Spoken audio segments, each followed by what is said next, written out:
In stacking up today, Tom White at TD Ameritrade is here to give us the rundown on a few stocks that he's trading and watching. I'm starting right now with CSX. So earnings already out, but what's your long-term view on the railroad industry and maybe a stock like CSX? Yeah, so it's a good barometer for the overall economic health in the industrial sector, which we've seen some mixed news out of that sector so far, but we've seen a nice rally in the rails and the airlines. So that could possibly set a bit into the stocks overall into the fourth quarter.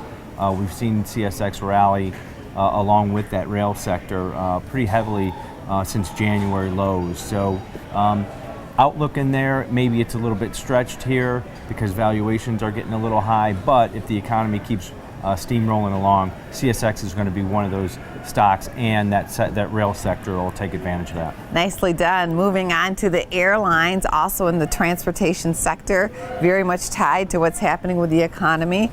Where is Delta going? Yeah, Delta's reporting earnings this morning. We've seen a nice little bounce in there off of June, July lows in there.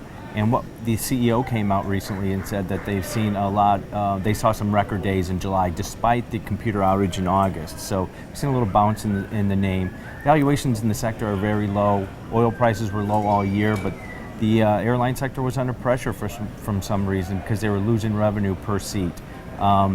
Even though planes are full, I mean, I haven't been on a plane that hasn't been full recently, so we've seen a little bounce in the name.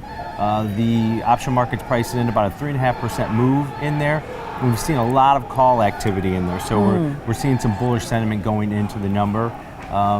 If we get a downturn in the shares, I'd probably be a buyer on a pullback just because it's already had a nice little bump off those lows.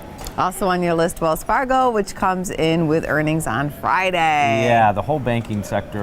We've got three big names coming out on Friday: J.P. Morgan Chase, Citigroup, and Wells Fargo. Wells Fargo has rallied a little bit also lately just because of the interest rate rise that we've seen recently on the anticipation of a rate hike come before 2016 is over, probably in December. And what we're seeing in there, uncertainty's reigning. They're only expecting about a 2.5% move in the shares into that earnings report. And I'm pretty amazed at the fact that the negative sentiment for Wells Fargo is kind of dissipated already. I mean, unbelievable. And the company kind of keeping it close to the vest, but apparently this whole scandal has not exactly hurt business. Yeah, I guess there was a report that came out earlier this week that stated that Wells Fargo is not seeing a big negative effect from this. They'll probably get some more rhetoric out of the candidates going into the election in early November, which may kind of cap their share price in the near term. But if interest rates keep going up, you know, these banks are they're gonna reap the benefits of that just because they're huge, massive asset holders. The banks always win. They always do. Banks make money. That's right. Yeah. Thanks. And we'll bail them out. And that's a whole nother topic of discussion. Thanks for being on the show today, Tom. Thanks.